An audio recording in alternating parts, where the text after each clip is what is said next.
ನಾವು ಪಿಕ್ನಿಕ್ಕಿಗೆ ಹೋಗೋಣ ಅಂತ ಹೇಳಿ ಒಂದು ಭಾನುವಾರ ದಿವಸ ಬೆಳಿಗ್ಗೆ ಎಲ್ಲಾ ಇಲಿಗಳು ಜೊತೆಯಲ್ಲಿ ಬಂದು ಪಿಕ್ನಿಕ್ಕಿಗೆ ಹೊರಟು. ಯಾರು?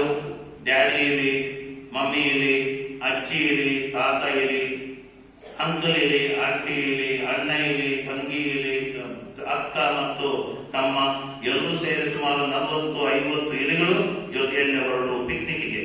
ಹೋಗ್ತಿರ್ಬೇಕಾದ್ರೆ ಊಟವನ್ನ ತೆಗೆದುಕೊಂಡು ಹೋದು. ಮಧ್ಯಾಹ್ನದ ಸಮಯ, ಊಟದ ಟೈಮ್ ಇದು.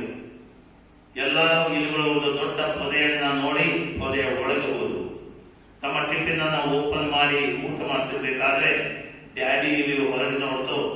ಹೊರಗೆ ನೋಡಿದಾಗ ಒಂದು ದೊಡ್ಡ ಬೆಕ್ಕು ಬರ್ತಾ ಇದೆ. ಮೆತ್ತಗೆ ಹೆಜ್ಜೆಯನ್ನು ಹಾಕ್ತಾ ಬರ್ತಾ ಇದೆ. ಅದಕ್ಕೆ ತಿಳಿದು ಇಲಿಗಳು ಇವೆ ಅಂತ ಹೇಳಿ ಡ್ಯಾಡಿ ಇಲಿ ನೋಡಿದ್ದೆ, ಇವಾಗ ಇಲಿ ಎಲ್ಲಾದ್ರೂ ಮುಂದಕ್ಕೆ ಬಂದ್ರೆ ನಮ್ಮನ್ನ ತಿನ್ನುತ್ತೆ ಅಂತ ಹೇಳಿ ಯಾರಿಗೂ ಭಯಪಡಿಸದೆ ನಿಧಾನವಾಗಿ ತನ್ನ ಊಟವನ್ನು ಅಲ್ಲೇ ಬಿಟ್ಟು ಪಕ್ಕದ ಇನ್ನೊಂದು ಪೊದೆಗೆ ಹೋಯಿತು. ಅಲ್ಲಿ ಹೋಗಿ ಜೋರಾಗಿ ನಾಯಿ ಹೊಗಳಿದ ಹಾಗೆ ಹೊಗಳುವುದಕ್ಕೆ ಪ್ರಾರಂಭ ಮಾಡಿತು.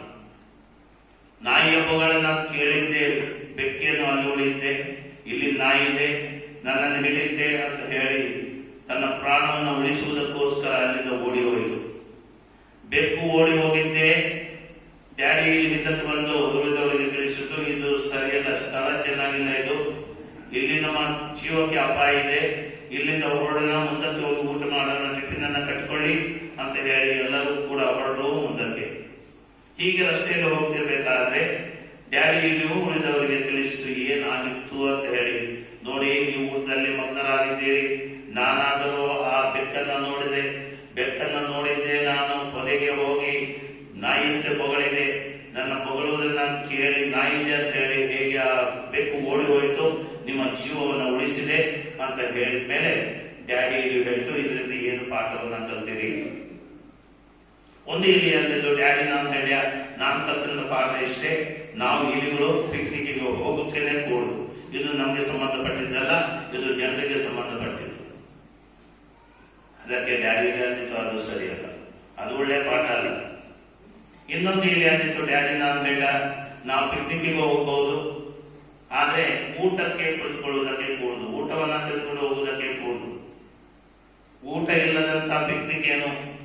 ಉಪವಾಸ ಪಿಕ್ನಿಕ್, ಅದಕ್ಕೆ ಪಿಕ್ನಿಕ್ ಅಂತಾರ, ಅದು ಸರಿಯಲ್ಲ ಅಂದಿತ್ತು ಡ್ಯಾಡಿ. ಮತ್ತೊಂದು ಇಲ್ಲಿ ಅಂದಿತ್ತು, ಡ್ಯಾಡಿ ನಾವು ಪಿಕ್ನಿಕ್ಗೆ ಹೋಗ್ಬೋದು, ಊಟವನ್ನ ತೆಗೆದುಕೊಂಡು ಹೋಗ್ಬೋದು, ಆದ್ರೆ ಎಲ್ಲರೂ ಕೂಡ ಜೊತೆಯಲ್ಲಿ ಊಟಕ್ಕೆ ಕುಳಿತುಕೊಳ್ಳುವುದಕ್ಕೆ ಕೂಡುದು. ಯಾರಾದ್ರೂ ನಮ್ಮಲ್ಲಿ ಒಬ್ಬರು ಕಾವಲಾಗಿರಬೇಕು ಮತ್ತು ನೋಡ್ತಾ ಇರಬೇಕು, ಅದು ಸರಿ. ಆದ್ರೆ ಅದು ಕೂಡ ನಾನು ಹೇಳುವಂತಹ ಪಾಠವಲ್ಲ. ನೀವು ಕಲಿಬೇಕಾದಂತ ಪಾಠವನ್ನೇ ನೋಡಿ. ನಿಮ್ಮ ಜೀವ ಹೇಗೆ ಉಳಿಸಿದೆ ನಾನು? ನನಗೆ ಇನ್ನೊಂದು ಭಾಷೆ ತಿಳಿದಿತ್ತು, ನಾಯಿಯ ಭಾಷೆ ತಿಳಿದಿತ್ತು. ಆ ಭಾಷೆ ತಿಳಿದಿದ್ದರಿಂದ ನಿಮ್ಮ ಜೀವವನ್ನು ಉಳಿಸಿದೆ. ನೀವು ಕೂಡ, ಪ್ರತಿಯೊಬ್ಬರು ಕೂಡ ಸೆಕೆಂಡ್ ಲ್ಯಾಂಗ್ವೇಜ್ ಅನ್ನ ಕಲಿಬೇಕು. You should learn the second language. ಇನ್ನೊಂದು ಭಾಷೆಯನ್ನ ನೀವು ಕಲಿಬೇಕು, ಎರಡನೇ ಭಾಷೆಯನ್ನ. ಪ್ರಿಯ ಮಕ್ಕಳೇ, ಇವತ್ತು ಪವಿತ್ರಾತ್ಮರನ್ನ ಸ್ವೀಕರಿಸ್ತೀರಿ, ದೃಢೀಕರಣ ಸಂಸ್ಕಾರವನ್ನ ಸ್ವೀಕರಿಸ್ತೀರಿ. ಈ ಇನ್ನೊಂದು ಭಾಷೆಯನ್ನ ನೀವು ಕಲಿಯಬೇಕಾಗಿದೆ. ಇಂದಿನಿಂದ ನೀವು ಎರಡನೇ ಭಾಷೆಯನ್ನು ಆಡಬೇಕಾಗಿದೆ, ಮಾತಿನಲ್ಲ, ಆದರೆ ನಿಮ್ಮ ಜೀವನದಲ್ಲಿ ಅದನ್ನು ಅಳವಡಿಸಿಕೊಂಡು ನಿಮ್ಮ ಜೀವನವನ್ನು ನಡೆಸಬೇಕಾಗಿದೆ. ಆ ಎರಡನೇ ಭಾಷೆ ಯಾವುದು? ಅದು ಪವಿತ್ರ ಆತ್ಮರ ಭಾಷೆ, ಅದು ಪ್ರಭು ಯೇಸು ಕ್ರಿಸ್ತರ ಭಾಷೆ. ಏನು ಭಾಷೆ ಇದು? ಈ ನಮ್ಮ ಸಮಾಜದಲ್ಲಿ ಕೇಳುವಂತ ಭಾಷೆ ಅಲ್ಲ, ಇದು ವಿಶಿಷ್ಟವಾದ ಒಂದು ಭಾಷೆ. ಈ ಭಾಷೆ ಸಾಮಾನ್ಯವಾಗಿ ನಾವು ಕೇಳಿಸ್ತಾ ಇಲ್ಲ. ಈ ಭಾಷೆ ಯಾವುದು? ಯಾರಾದ್ರೂ ನಿನ್ನ ಒಂದು ಕೆನ್ನೆಗೆ ಹೊಡೆದ್ರೆ ಇನ್ನೊಂದು ಕೆನ್ನೆಯನ್ನ ತೋರಿಸು, ಯಾರಾದ್ರೂ ನಿನ್ನ ಮೇಲೆ ಅವರ ಹೊರೆಯನ್ನ ಹಾಕಿ 1 ಕಿಲೋಮೀಟರ್ ಇದನ್ನ ಹೊತ್ತುಕೊಂಡು ನಡೆಯುವುದಾಗಿ ಬಲಾತ್ಕಾರ ಮಾಡಿದ್ದಲ್ಲಿ ಅವರ ಜೊತೆಯಲ್ಲಿ 2 ಕಿಲೋಮೀಟರ್ ನಡಿ. ನಮ್ಮ ಭಾಷೆ ಯಾವುದು? ಯಾರಾದ್ರೂ ಒಂದು ಕೆನ್ನೆಗೆ ಹೊಡೆದ್ರೆ ಹಿಡಿದು ಬಾರಿಸು. ಇನ್ನೊಬ್ಬರ ಹೊರೆಯನ್ನ ನಾನು ಯಾಕೆ ಹೊತ್ಕೊಂಡು ಹೋಗ್ಬೇಕು? ಹೊತ್ಕೊಳ್ಳಿ ಅವನು. ಇದು ನಮ್ಮ ಭಾಷೆ. ಆದ್ರೆ ಪ್ರಭು ಯೇಸು ಕ್ರಿಸ್ತರ ಭಾಷೆ ಒಂದು ವಿಶಿಷ್ಟವಾದ ಭಾಷೆ. ಅವರ ಭಾಷೆ ಯಾರಾದ್ರೂ ಒಂದು ಕೆನ್ನೆ ಹೊಡೆದ್ರೆ ಮತ್ತೊಂದು ಕೆನ್ನೆಯನ್ನು ತೋರಿಸು. ಅವರ ಭಾಷೆ ಇನ್ನೊಂದು, ಎರಡನೇ ಭಾಷೆ ಇದು. ಯಾರಿಗಾದರೂ ಮೊದಲಿನಾಗುವುದಕ್ಕೆ ಮನಸ್ಸಿದ್ದಲ್ಲಿ ಆತನು ಕೊನೆಯವನಾಗಲಿ, ಕೊನೆಯನಾದವನು ಮೊದಲಿನಾಗುವನು, ಮೊದಲಿನಾಗುವುದಕ್ಕೆ ಬಯಸುವವನು ಕೊನೆಯನಾಗುವನು.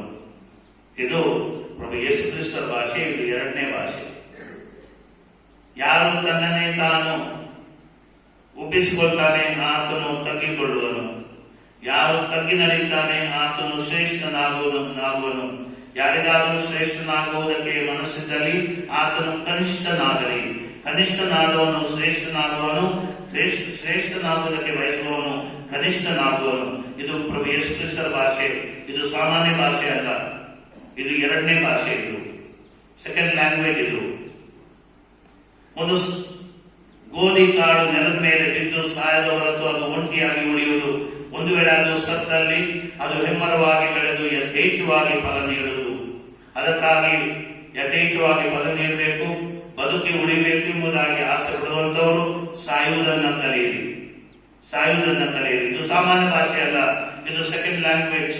ಇದು ಪ್ರಭು ಯೇಸು ಕ್ರಿಸ್ತರ ಭಾಷೆ. ಇದು ಪವಿತ್ರಾತ್ಮರ ಭಾಷೆ. ಒಬ್ಬನು ತನ್ನ ಗೆಳೆಯನಿಗಾಗಿ ತನ್ನ ಪ್ರಾಣವನ್ನೇ ಕೊಡುವುದಕ್ಕಿಂತ ಮಿಗಿಲಾದ ಪ್ರೀತಿ ಬೇರೊಂದಿಲ್ಲ.